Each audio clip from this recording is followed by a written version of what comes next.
Welcome back to another episode with On the Couch with Friends. This time, again, another tub edition. Today, my studio guest, Mr. Kenneth Hugh himself, guitar phenomenon. Hello, Kenneth. How are you? How's it, Franz? Good, man. Thank you so much for your time today and coming over. Thanks for having me. It's been a time coming. I mean, we've spoken plenty times on my radio shows on BurgStudio.co.za. Just press play. So now, finally, in the studio, in my studio, not your studio. Yes, for a change. For a change. How fantastic is that? I'm getting so many famous people with their own studios to come sit with me and have some fun. Thank you. Oh, you're welcome. Thanks for the invite. Absolutely, man. So, Kenneth, for our viewers out there, Yeah. give us a bit of an introduction to Kenneth Hugh, the guitarist. Oh, wow, dude. It's rather... I play guitar. Thanks for watching. All the links in the description below. Short and sweet. No, well, I mean, I play guitar, I write music, I enjoy it. It's difficult to say much more than that. Okay, how long have you been playing? Oy. I started when I was 18. Okay. And then I quit. You quit guitaring.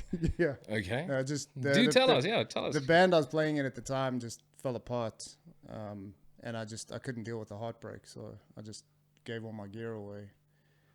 And then I was trying to impress a woman, so I picked up a guitar again a few years later, and it must have worked because she's married to me now. I just wanted to ask, did it impress her? I think so. And then she told me I wasn't allowed to put it down again, so... Yeah, that's why we are here now. How's that for inspiration? You know, marry someone, she tells you, what a good husband, aren't you? Hey? What? You listen to your wife. Yeah. Huh? Any winning recipe, listen to your wives, they say. 100%. You know, so that's the wisest thing you can do. Thank you, Kenneth's wife. We'll get back to plugging the ones you love and thanks, those kind of things, but later on. Okay. 100%. All right. Cool. Okay. So, 18 years, started playing guitar, put it down, picked it up again. Yeah. What did you start off as a guitarist? I mean, what was your favorite genre? Is it still something that you draw inspiration from back then? So what actually got me, I was very interested in saxophone, and then I wanted to play bass, and then I wanted to play drums. And then my mentor... on guitar, I heard him playing "Ain't Talking About Love," and I was just like, "Man, I got to sound like that." Right. It was Van Halen that actually got me into the electric guitar in the first place, and then back then it was a lot of Megadeth, Metallica while they were still good. You're not wrong. You are not wrong. Malmsteen was a huge influence as well. Still really enjoy his stuff. I think that was predominantly it. I was never really a fan of the new metal stuff that came out. I like the guitar solos and the flashy sort of melodies and that's the stuff that Joe Satriani. Yes, fantastic. That was another one. He's actually the reason I decided to try doing it solo. Okay. You kind of grow up going, this is what a band is, and this is how you make music, and then you hear Joe Satriani, and you're just like, yeah, but he can do that. Mm-hmm. And then obviously the Steve Vais around that. But yeah, so it was predominantly the rock guys and the thrash metal guys of the time that really got me excited. Very exciting. When you speak about thrash metal, what kind of thrash bands are we looking at? Oh no, dude, I don't know. Just thrash in general. Yeah, it was. Okay. I mean, like your Metallica when they were doing that. Sepultura. Sepultura, yeah, huge. Chaos AD, man. What an love album. that album. Every time I hear it now, I'm just like, yeah. I listen to the newer stuff and I'm like, nah. But I listen to that Chaos AD and I'm just like, this is the business. And then there was, I think it was Rise was another one that was of their albums that was really good. Anthrax, I enjoyed the Anthrax stuff. there were some really cool lines that came out of Slayer. But I don't know if you class them as thrash, but they had some really really cool. Hold on. Just repeat. You what? I don't know how you categorize these things. What? It's What? like, Slayer? Yeah, Slayer. Not coincidentally being one of the fathers of thrash. Well, commercial. I'm gonna put it this way: commercial bands that have arrived, had a good career, and ended where they wanted to.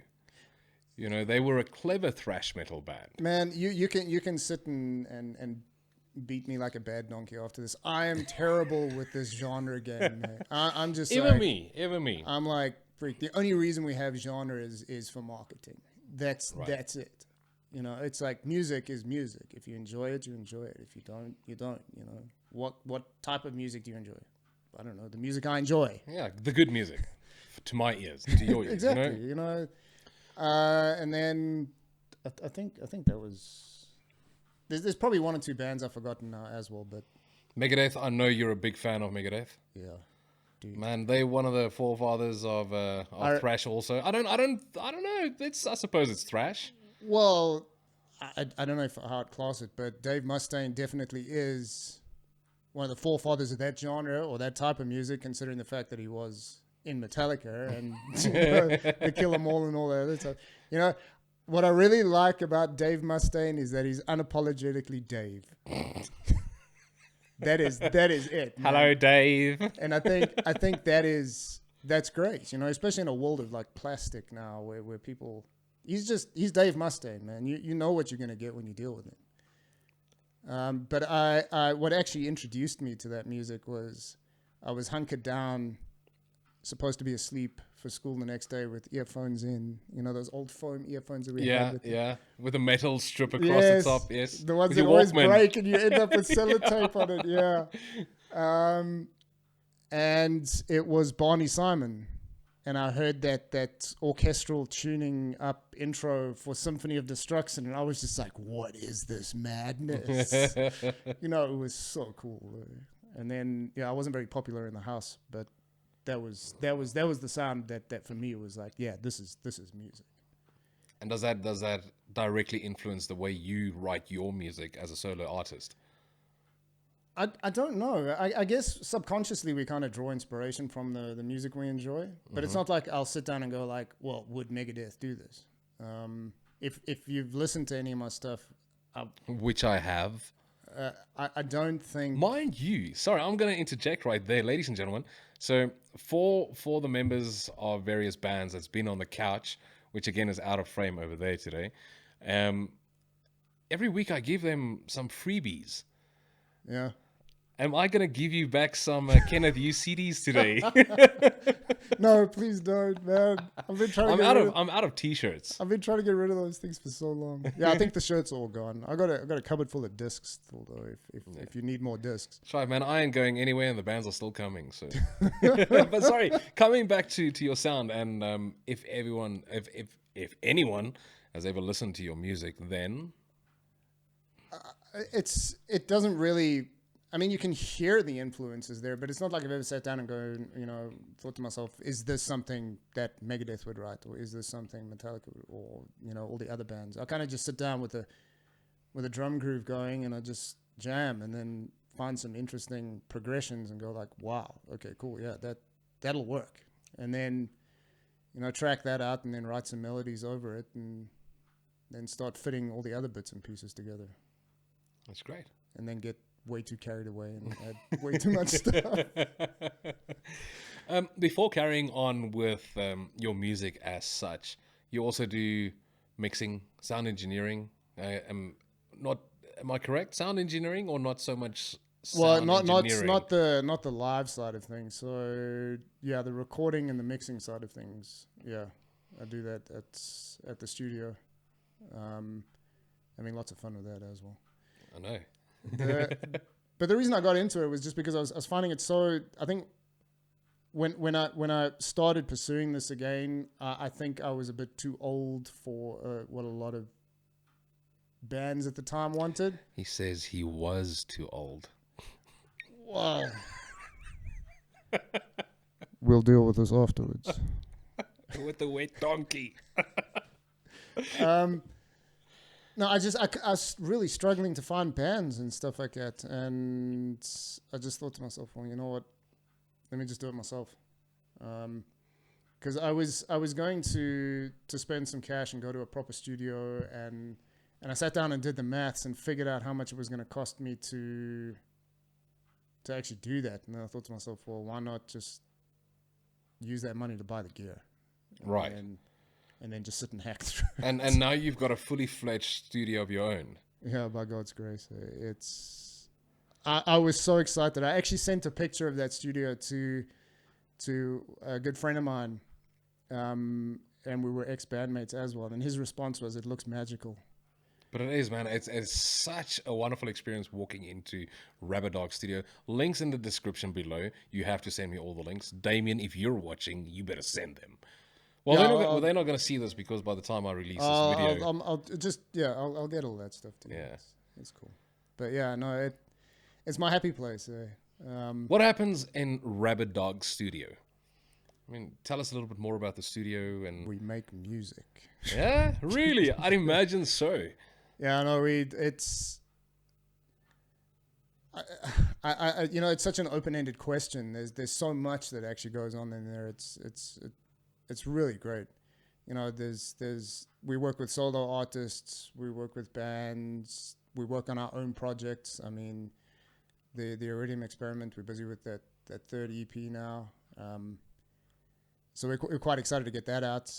Then there's also some completely non-rock stuff that we're working on at the moment with Caleb and Damien. What kind of stuff are you talking about there? Whatever the guys feel like writing, you know. Okay. You know what it's what I really like about the musicians I'm around is that they've got such diverse taste in music that you never really get bored. Right. You know, it's not just walking in there and it's got to be rock or it's got to be metal. It's like one guy will walk in and he'll have composed like a symphonic piece and you're going like, wow, that's so cool, dude. And he's like, well, what do we do with it? You know, and then you sit down and listen to it and figure out how you turn that into something that can actually get some sort of radio play, I guess, or earn some sort of revenue. Okay. But this is in the band capacity, the Iridium Experiment. No, Or just in the studio as Okay. well. You know, it's like Damien walked in there with some trap sounding song the other day, and Caleb was like, "Oh yeah, okay, cool, yeah." And they've been sitting and working on that for the last few days, and now we're trying to find a vocalist to actually do some work on that, and then we're gonna just put it out there and see if it sticks. You know? Okay. Yeah, so it's cool. Right. And you can track a whole band in your studio. Yeah. No, I mean, we've got you've got cabs and amplifiers. You've got Tell us more about your when you get to that after the amps and the cabs. Tell us more about that drum kit that's standing in the live room. So I'm not a drummer. I know nothing about this, but every drummer that walks in there goes like, "Whoa, this is so cool." Yeah, I don't know what is it, a Pearl? It's a Pearl, yes. Master Series or something? I don't know. Okay, so It's a very cool, he doesn't play it's a very, drums. It's a very cool drum kit. My 7-year-old boy is learning how to play drums and he loves it to pieces. Yes, he's very careful with it, but he's very good at it too. I mean, I was at the studio not too long ago when he was busy with his exams, and was it his exams that he was playing on the kit, or was it just lessons? It was just he just practice. So my deal with my kids is that they can do music lessons as long as they practice an hour every day. My daughter's a different story though because she wants to be professional, so she's got 4 hours a day. Good, keep it up. And so he was probably practicing when you got there. They're all actually quite diligent with that. I'm very surprised. I don't have to sit and beat them. Please don't. Kenneth doesn't beat his children. Promise. I visit often. Yeah. In front of closed doors. But anyway, well, you know what I mean. It's I don't have to fight with them about it. It's I just ask them, you know, have you done your practice? And they're like, oh no, I haven't. And they run off and they go and do whatever it is. Because we haven't forced them to do that. We've natural. asked them, do you want to do it? And they'll be like, yeah. And they're like, okay, cool. Well, here's the deal. Let's do it. Yeah. Okay. That's very cool. So yeah. So coming from drum kits, vocal booth, Yeah. it's a full-on studio. Yeah, we got some really nice amplifiers there. LaRue Ampworks is actually busy building me he calls it the Judge, which is I think it's a 50-watt version of his high gain amp. So I'm looking forward to that build finishing. Okay. And then we got the dual rectifiers in there. We got the 5150s, the what's it? The EVHs, the 5150 EVHs, not the PV ones. You keep coming back to EVH. Big influence in your life. Hey, man. Dude, Did you see what I did for you at the turntable over there? Yes, as I walked in, I saw that, and I'm like, that's coming home with me. That's, you know what, that record, we digressing, I'm digressing a little bit, but that record over there was bought in 19 Futsek from Dion, which has been around since the 50s in South Africa. Yeah. And it was bought for, I think, R1.99. Yeah, it's crazy when you see as the an prices on original those things, press. Yeah. You know, I didn't buy it. I wasn't even conceived back then. But yeah, original press. I'm very jelly. I managed to get my hands on the Van Halen one, not an original press, it's a repress. And then I've got the 1984 as well. Okay. We can scavenge through my crates over there. The one afterwards. with Jump on it. And then I think I've got 4 Unlawful Carnal Knowledge as well. It's like, I'll be browsing like these online stores and like no intent of actually buying anything. And it's like, oh, haven't seen that one. Add to cart, add to cart, add to cart, add to cart. And then I'm like looking at the bill afterwards. I'm like, that's going to hurt. Oh, I just generally just remove it. It's like, put it on my wish list. No, I can't, man. It's like when I see it, I got to have it. It's like, oh, I remember listening to that and what it was and where we were and all that other type of jazz. But yeah, Van Halen has been there sort of throughout the entire musical journey for me. It's not, even when they switched to, who's that Extreme vocalist? I don't know. Extreme. Yeah, the band Extreme. Yeah. So they actually did an album with that vocalist, and I was like, everyone was like, it's absolute garbage. And I'm like, no, but it's Eddie on guitar, man. It's great. He actually makes it for you. Yeah, and then there was, their later albums people didn't really regard them as Van Halen albums, I guess. But I just enjoy listening to Eddie play, and I mean, Alex is also great on the drums. And then Mike Anthony, I think, is on bass for them. Great bass player as well. I mean, Oak holds down. Beautiful. Yeah, no, it's great. I enjoy it. It's fantastic. My kids enjoy it as well. Love it. Yes, good kids. Now, coming back to studios, amps, cabs. Oh wait, actually, before coming back to that, I learned something from you, but I didn't pay much attention because on my shows, on the couch, in the tubs, even. Oh, sorry. In the tubs, even. Not the bathtubs. You know what? Oh wait, hold on with that. I'll get back to you on the bathtub. All right. So there's a saying that I learned from you that Eddie Van Halen said about music and the way it sounds. Oh yeah, I don't know if he actually quoted somebody sort of older than him because it's just something that's so obvious. I can't believe that only one person thought of it. You know what I mean? But he turned around and he said, "To heck with the rules. If it sounds good, it is good." That's the one. Now, for all those episodes and shows that I messed it up, thank you, Kenneth. I appreciate it. I'm probably going to forget it again. It's fine. We'll get it tattooed on you. You got some space on your leg there. Yeah. You've got some tattoos there. We'll talk about them also. Yeah. Okay. Current influences. I think one of my primary ones would be In Flames, man. In Flames. I tell you, I heard those guys back in, it was the 90s, sort of mid 90s. And I was just like, this is great. This stuff is really cool. Man. And I guess I've gone, because I've been such a fan of this for so long, I've gone on the journey of them maturing as well. So if you listen to the new stuff compared to their old stuff, it's very different. Mm-hmm. But having grown up myself, you go like, but I understand why it's different. You understand what I mean? So I'm a huge In Flames fan. There was another band, Evergrey, that was also very good. I just found myself kind of drifting from them, but I still occasionally enjoy some of this stuff. Yeah, that's the new stuff. I haven't really found anything that I didn't know about Right. previously. Oh, no, I can correct you. And Let me finish my statement. Okay. Asides from the mainstream bands, but the new bands coming out, there's been a few where they kind of pricked my ears up, and I've gone like, wow, that's cool. That's really, really cool. Mm-hmm. And I think it's just a pity. I mean, like, I think you might be referring to Kyphosis. Absolutely, Kyphosis, man. But they're no longer around, So it's like, well, I'm not going to hear any more of their stuff. I've just got to deal with the 2 tracks that they released. Then there's also on the South African side of things, I hear some of these South African bands, and I'm going like, that's really, really cool. So yeah, but nothing in the mainstream that's really right. It's kind of all just sounds too similar now, if that makes sense. Do you feel that it's maybe a repetition of the recipe that people cling to because of someone else's success? I think that's a very astute observation. I'm astute. Occasionally.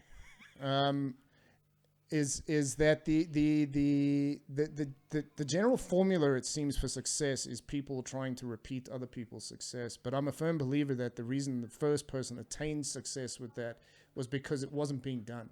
Yeah. You know what I mean? So after that, you're kind of just riding coattails, and it's not really success. You kind of get like small tastes of bits and pieces of it. But if you really want to be successful, then do something different. Just be something different. And I think a lot of the times, especially with music, we get hunkered down in our influences, and we try and sound like our influences, and then we just become like copies of those right, influences as opposed to original. So yeah, it seems to be but it's not just music that suffers from that problem. It's businesses suffer from that type of problem as well. They'll see one business taking off, and then they'll copy them and try and achieve the same sort of success with that. So it's very sad. But I guess we're always trying to shortcut, all the hard work. What's that saying? An overnight success takes 10 years to achieve. So we were talking about the copying of not just in music, but the recipe in business kind of sense. If I may ask you the question, do you apply the same thing with your studio? Or is there not much difference you can do in a studio capacity to not reinvent the wheel, if that makes sense? I guess, a studio is driven by its clientele, right? So we don't effectively tell people what to record. They come in and tell us what they want, what they want to sound like, etc. And then our job is to try and get them the sound where they sit back and go like, wow. So there are certain artists that we work with where they'll ask us for sort of production tips and how we feel about certain things, and at that point we very carefully tell them what we might do if the music was ours, and give them the opportunity to either take the idea or not. But we don't try and force our thinking on the artists, because what we try and do is promote their creativity. Right. So if they come up with an idea and they'll be like, yeah, but I don't know if it'll work. One of the things we'll do is, well, let's try it and see how it sounds. We'll hear how it sounds. Yeah. For the layman, we see what things sound like. Because you never know. It's creativity is sometimes you'll throw something against the wall and it'll look great, and other times you'll throw it against the wall and realize you probably shouldn't have done that. But yeah, in the world we live in, being able to redo things is far simpler than it was in history, and I don't think people are taking enough advantage of that. In terms of trying things and seeing if they work and then throwing them away if they don't. I think we just get too attached sometimes to our songs and music, and we can't objectively look at it and go like, what, that actually sucks. Right. I'll keep that for a B-side. Oh, that's great. Just give me a second. I want to get 2 of your CDs out of my personal collection over there. Give me a second. I'll be back. Why would you want to do that? Because I want to talk about it. It'll be fine. It's a 3D printed skull thanks to a nameless dread, and it's printed to do the same effect as a Mayan or an Aztec screaming Oh whistle. yeah, I remember hearing that interview on your show. That's what just fell behind the piano. It'll be fun. I'm hoping. It's a heavy 1883 piano standing right there, and it is. You can take all the panels off. You still need 3 people to 4 No, the people piano didn't fall over. No, it won't. It won't. It'll fall through the floor first. All right, so. I can't believe you actually listened to those. I'll be perfectly honest. This one I take in my car. I've got the other one in my car. This one is actually still sealed from my personal collection. But this one, I don't have a copy of this in my car. Just in and out. I've got plenty of copies. I know. If you want another one, man, let me know. I've got a whole bag full. Now, we've got 2 albums here, Kenneth Hugh albums. This is not the only 2 albums we've got of you. I've got electronic ones too, or one. Your latest. Oh, yeah, there's Far Out Places. Yeah. I didn't print copies. Hard copies. After I couldn't get rid of those. I had these, like, perhaps delusions of grandeur. Right. You know, where I thought they were going to fly off the shelves, Yeah. you know, and then all of a sudden it was a matter of, well, how? So, first one that you put out was 7 Kinds of Strange. Yeah. Right? Check it out over there. Tell us a bit more about this album. How many tracks? I'll count it. 1, 2, 3, 4, 5, 6, 7, 8, 9, 10, 11 tracks. Right. That was my first foray into actually recording, and it was done in a tiny room, man. I think it was about 2.5 meters by 1.5 meters. Oh wow! Yeah, not even a motor garage. It was tiny, yeah. And I built a special box that I could put the cabinet into, and I could route the microphone into the cabinet, so that it was almost like an isolation cab. And it unfortunately gave some really weird resonances, which made it very difficult to. And then also trying to mix in that room was an absolute nightmare. So all in all, production quality isn't great, but there's some really cool melodies and ideas on that. We actually did a live show with a few of that tracks. Myself and a few other guys graciously helped me out and put together a performance. And it turned out quite well. The one song on there, Sky's song, was really cool because I was actually busy tracking it, and she was busy singing the melody line outside, and I could hear her singing it. So I actually dragged her in there, and I'm like, yeah, put the headphones on her and put the microphone in front of her. I said, sing what you were singing there, and she did it. Nice. And I sampled it and used it in bits and pieces of the track. It was cool. I enjoyed it. Very, very cool. I had a lot of fun. Now, you recorded and mixed 7 Kinds of Strange. Yeah. Right. Tell us a little bit more about Bruce Klein, and how his production on this album made a difference. He kept me in check. Yeah. He didn't let me. He didn't let me. What's the word? Take shortcuts, I guess. No, he was cool though, man. Based on how bad it sounded, I really appreciated him taking the time to listen to the stuff. But there's one track on there. I think it's "Good Whiskey, Bad Friends." That he had a really big influence in one of the main melody lines, and that "Good Whiskey, Bad Friends" is actually is dedicated to my old band members from like 1999. You know, because it's not bad friends as in bad people. It's like really good friends, but just like you get up to so much mischief. You know what I mean? As we all do when we're youngsters. So when the whiskey's going and the friends are not there to keep you in line, things can run away with you, right? So it's kind of like tongue in cheek in terms of the bad friends. But yeah. No, you see, I'm thinking back to those days now. That's fantastic. Great memories. There was some crazy Nostalgia. times. Oh, fantastic, man. Yeah. So 11 track. out on iTunes. Streaming platforms, all streaming platforms, but whatever. not Spotify. And then your second album, War of Attrition. Now this one is slightly different. You went kind of way out. Sorry, no, just put that there. Kind of went way out if you compare the artwork on it. It does have a different sound to Seven Kinds of Strange. That thing was a serious war of attrition. Yeah, look, not everyone has heard the show where you've been on it was a Thursday expose on BurgStudio Online. Tell us a little bit about the album itself. No. I mean, okay, well, shit, that's 100%. You don't have to.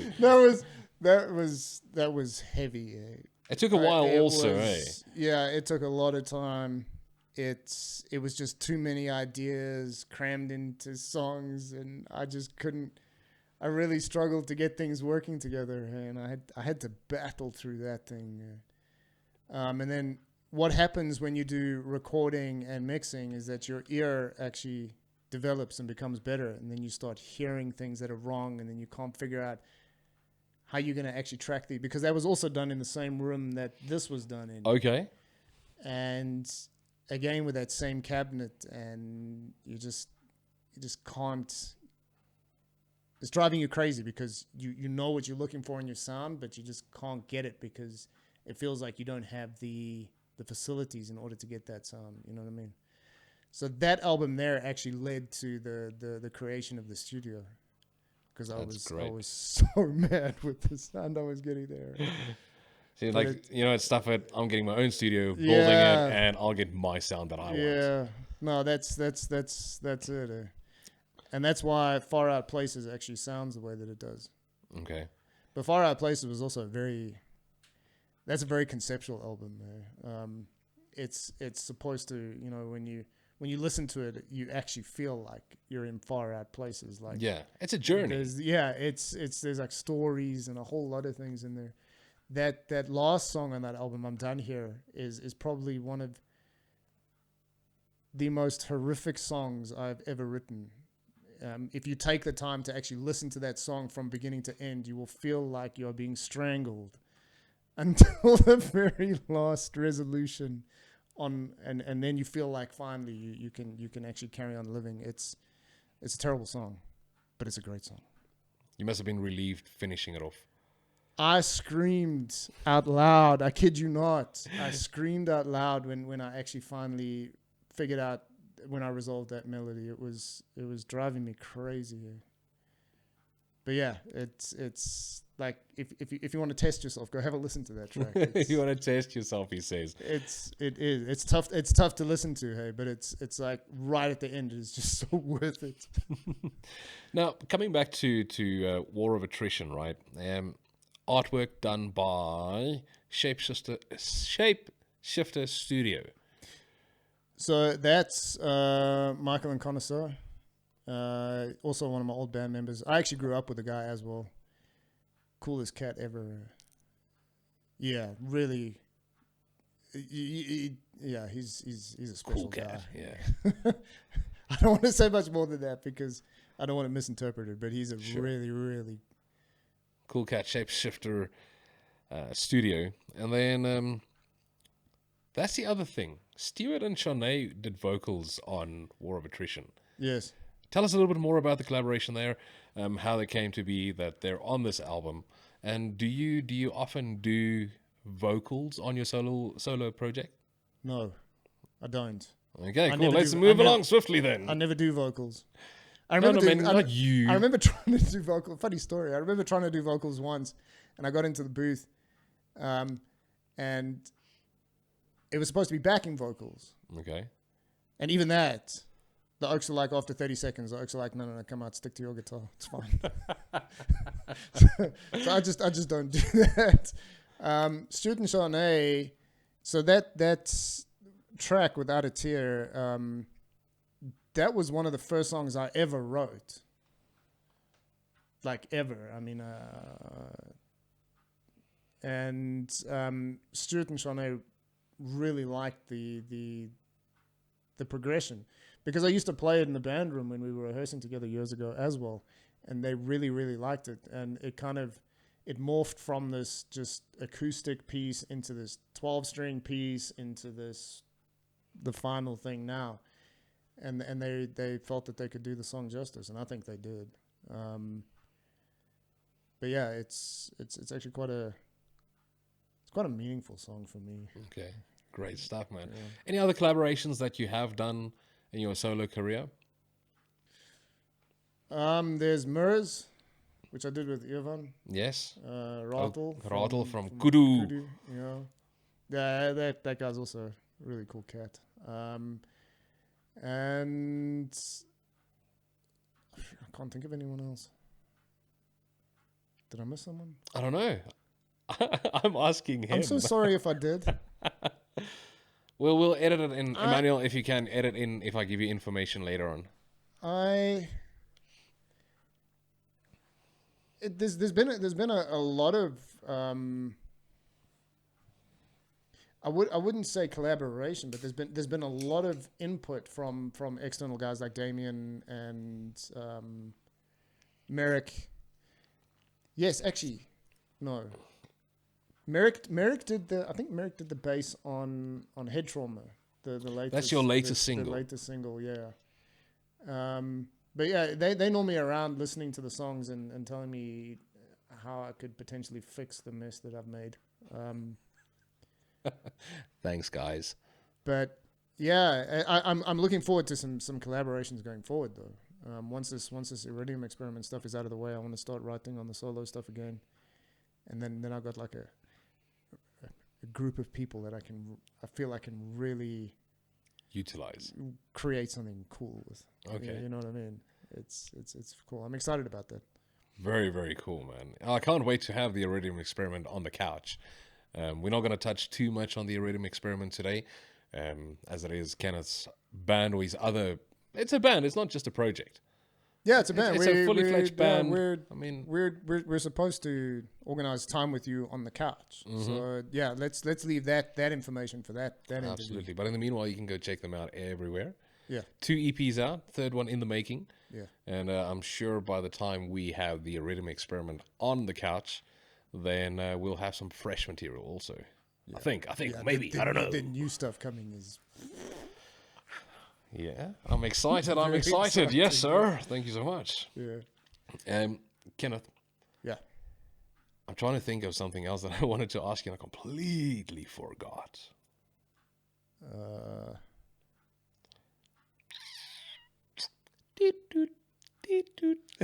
Interesting factoid.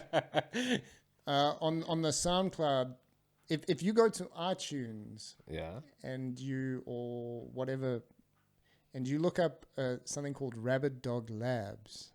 Okay. That is actually my first solo project. Rabid Dog Labs. I released that and decided it was so bad I had to change the back. But yeah, that was I think that was done with Acid Studio, the Sony Acid Studio, with some really bad drum loops. Yeah, check it out if you want to laugh. Rabid Dog Labs on SoundCloud, you said? No, on it's everywhere. All everywhere. platforms. Okay, you can find it everywhere. iTunes. Yeah, it's got some strange. It's got actually a very cool graphic that was done by a friend of mine, Grazia, phenomenal graphic designer. But it just, I guess, the idea of being, I just couldn't carry on with Rabid Dog Labs itself. You know what I mean? It's like, okay, that was it. I needed time to move on. Yeah, pretty much. In your own personal capacity, you've released 3 albums and now a new single, Hey Trauma. You're going to have to tell us a little bit more about that head of yours. No. And the trauma about it. Yeah, well, go listen to Head Trauma and you'll see what happened. You'll hear what happened. Get to know the real Kenneth Hugh by listening to Head Trauma out everywhere. Yeah, it was... So I suffered a traumatic brain injury, I think, TBI. I think you got kicked in the face? No. Oh. It it was just an aggregation of really reckless living when I was younger, and too many head injuries then, and then something happened recently that just threw it over the edge. Anyways, I can't remember 2019 or 2020. I think it was 2020. Yeah, you released in 2020, didn't you? Or was it 2021? I think it was 2021 already. Yeah, if it I'm was so released confused with the COVID times, you know. Yeah, I know. Like it feels like the other day, but it's like years If it was back. released in 2021, then it was 2020, end of 2020 when it happened.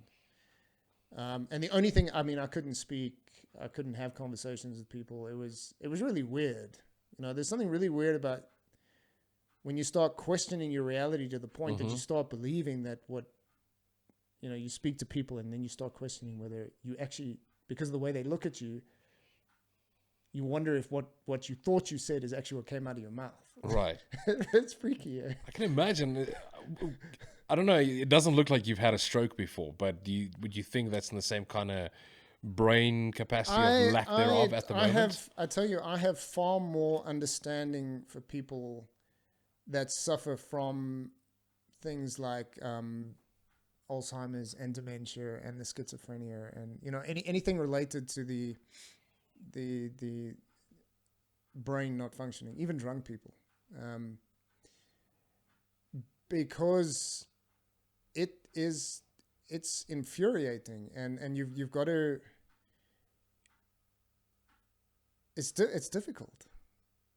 I don't know how else to say it. It's a battle because you believe that you're interacting with the world, but then based on the world's response to you, you start questioning whether you're actually interacting the way that you think. So you literally start questioning what it is that you are in that place, and if you even exist there at that point in time. And it becomes it becomes freaky. Yeah. That's crazy, man. Yes. And that's why I can understand why people get so angry, and it's just sheer frustration, because you'll say something and people will not respond in a way that it seems like that's what you said.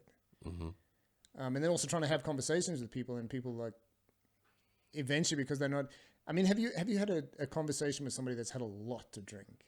Yeah. And you can't understand a word that they're saying, but you sit there nodding anyway. Right. That's rude. It is rude. It is rude. I'm saying what you do right now is rude. No, but the point is that the person thinks that they're accurately communicating something and they need feedback on it, but the person on the receiving end doesn't seem to have actually understood what they were saying. Right. So yeah, but that's basically what head trauma is about, is because during that whole period, the only thing it seemed like I was able to do, but listening to head trauma, I question that now, is play music. It was the only thing that actually stopped the headaches and just calmed me down and had you functioning. Yeah, it kind of made me feel like, okay, cool. You know what? You're still alive, bro. The world is still here. Just calm down. Just focus on this. Okay. But yeah, that's. Thanks, man. I appreciate you sharing that with us. I know it way round. Not the TV series, but anyway, coming back to YouTube. I forget this is not on radio. Kenneth, what lays ahead for Kenneth Hugh in the solo capacity in the short-term future? More music. Yeah? Are you currently actively writing? Well, I mean, I'm always writing. It's like every time I play guitar, I'm potentially writing. You know, it's not like I sit down and go, okay, cool, time to write a song. Okay. It's like I found some really cool things that I'm busy fiddling with at the moment that I'd like to expand on more and turn into songs. But I think for the new stuff, I want to go back to sort of my roots and focus specifically more on the melodies as opposed to the technical proficiency of the playing, if that makes sense. I hear you. So I guess just make my stuff more listenable and less like bad jazz. Okay. So you don't feel like you've just sat through a 3-hour freaking algebra exam after listening to the album. You know. Why not, man? Mathcore. Not really. I'm not a big fan of that chord. I just want to see what happens. I guess it's just an experimentation, you know. I understand now what happens when you start piling things on things with War of Attrition. So I want to see what happens now when I strip everything back and you know what is the essence of a song, I guess is what I'm trying to find. Okay. What makes a song, and then explore that more, I guess. Fantastic. People in the studio capacity, I mean, you produce a lot of music. You mix. You don't do mastering, do you? Do you? No. I believe there are people that are far better at mastering than I am. So I leave that for them. That's why I leave music to you guys. You know, I try. Not hard enough. But who would you say has positive influences on you as a producer in the studio capacity? People you look up to for advice, or that you could watch a YouTube episode and say, "Oh wow, I've learned something today." So there's a guy by the name of Warren Hewitt. He's got a lot of great feedback and ideas, and he shares a lot of that, which is great. You know, I think like the usual names, like the guys like Rick Beato. I really enjoy a lot of his stuff as well. Or, you know, sometimes we differ in opinion, but you know, it's cool. Yeah, it's fine. There's nothing wrong with that. There's Adam Neely as well, which is he's got some really tasty ideas as well. But in terms of face-to-face type ideas, it's generally Damien and Merrick and you know, Caleb that I'll be talking to on a regular basis to find those types of things out, or just run ideas past. Right, and bounce concepts from, you know. Yeah. Okay. So yeah, and I'm open to other people as well. I mean, I've been trying for a long time now to actually get involved with people outside the context of Rabid Dog Studio. But it just seems so difficult. I don't know why. It seems like in South Africa we suffer from a real scarcity sort of mindset, you know, where you're scared if you give away your secrets, then that is a common problem, and I'm gonna say it right here. I think that's a messed up thing from not just independent artists or producers, mixers, but also with a lot of clickiness in the South African almost scene. You know, I'm not gonna name any names, but I can identify bands and artists and even organizers that will only work with a certain group of musicians or people in the industry, and that is a very big drawback. I think it's very sad because. Oh no, I'm just saying, like, never mind. Oh, is that a signal for you? Oh no, it's just like those people. Oh. Yeah. I think personally it's very sad that more people don't explore allowing other people in, you know, because that's how you get really creative. That's when you go well outside your comfort zone, you know. It's like a piece of music that you just never ever would have thought that you just never enjoyed that type of sound. But what about it didn't you enjoy? You know, take that and turn it into something you enjoy. And you know, that process of, and I'm not saying remixing, it's just get that sound with your sound. And what happens when you put the two of them together? You know, maybe standalone they don't work, but put it together and see what happens. Exactly. And I guess the you know, the situation you're describing is prevalent in a lot of other industries as well outside the music scene. Yeah. It's in South Africa, I think, because we have to fight so hard to get things, we're very scared to share. Yeah, and let go. You know, and it's like, but if I let go of this and show you how I did it, then you're going to become my competitor. Which is such a dick thing. And I'm like, I mean, I've said this a number of times with the guys that I work with in the studio. They're like, yo, but you don't want to tell that person this and you don't want to tell that person that, because then they're going to know how you do it. And I'm like, I don't have competitors. Exactly. It's not because I'm great. It's just I believe that we've all got to actually work together in order to actually make something great in South Africa, particularly.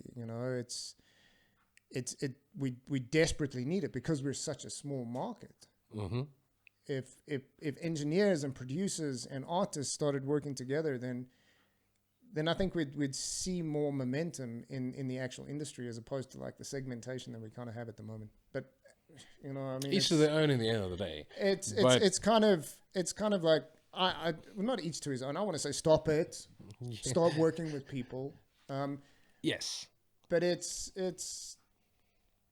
sad.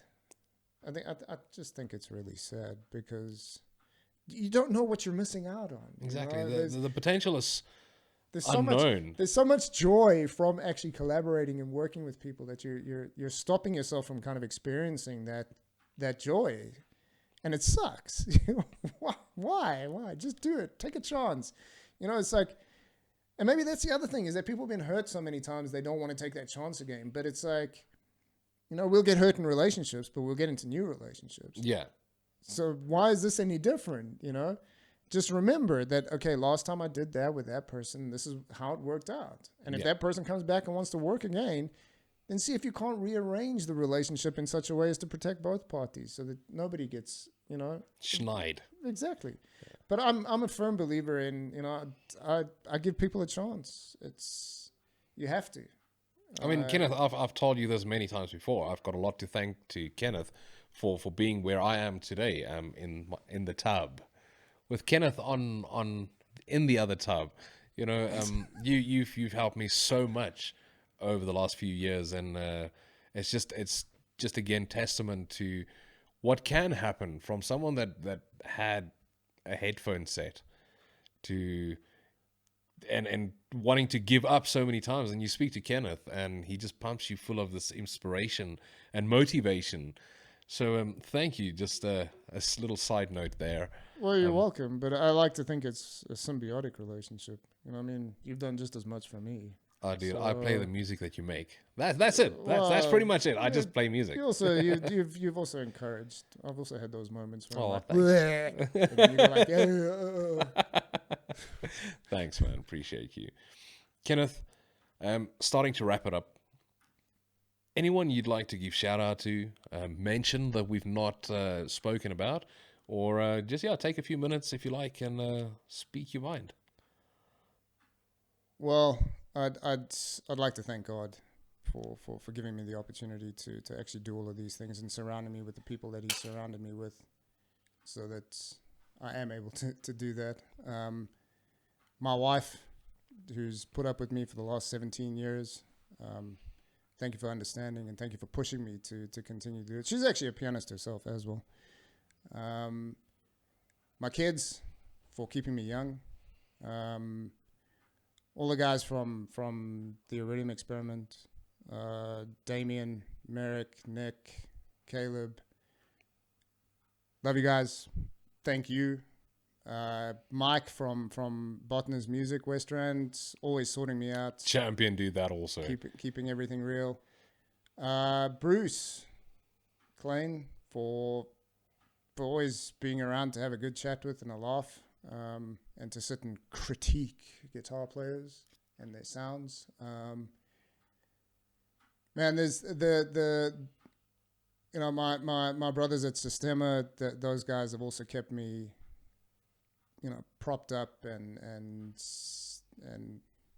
they're actually the reason that I persevere, because they keep reminding me, you got to keep your head down and just work, man. And anybody that I've actually come across that's either helped or hindered, and me on this journey, because there's always been a lesson involved, and sometimes it's a really bitter pill to swallow, and sometimes I'm the dose, and I need to learn that I'm being the dose, and there's other times where I just also I've had to learn that you can't help everybody, but yeah, to everybody that's actually been involved in my life, thank you very much. That's metal, dude. how do people get in touch with Kenneth Hugh, the Iridium Experiment, as well as Rabid Dog Studio? And yeah, man, have you got any, you don't have endorsements, do you? Do you have endorsements? Well, not. I've got a partial endorsement with Botner's music. Okay. Links, description, Yeah. those things. But you know, aside from that, go and check them out. They got really, really great staff, really good prices. They go out of their way to help everybody. Even, I mean, I come with the strangest requests at times, and Mike will go out of his way to find it, which is incredible. Yeah, the website's rabiddog.studio for the studio. Then there's ir77.band for the Iridium Experiment, and then there's kennethhugh.com for my solo stuff. But I'll give you all those links and Thank you. and what have you. And you'll find it right below this after you've smashed the subscribe button, smash that bell icon. What's the other thing the YouTubers say? Subscribe and bell, like, and share. Yeah. There's buttons somewhere. I'm not too sure where. If you don't mind. No. I'd like to thank everybody that sat through this. How much fun was it? I really appreciate it. Comments below. There. No, disabled comments in this one. Comments have been disabled. No, seriously, thank you. Disabled people are allowed to comment. No, the comments are disabled. Oh, okay, yeah. So I don't know if you've... Oh, sheesh, that almost got out of hand. Kenneth, anything else from your side before we say goodbye? No, I mean, just persevere, guys. Keep your heads up. Keep working with people. No man's an island. Yeah. And keep it real. Yeah. No man's an island. No plastic. But this has been France the Planet. With Kenneth Hugh in the tubs. Keep it heavy. And remember, let metal shape you. Good night, everyone.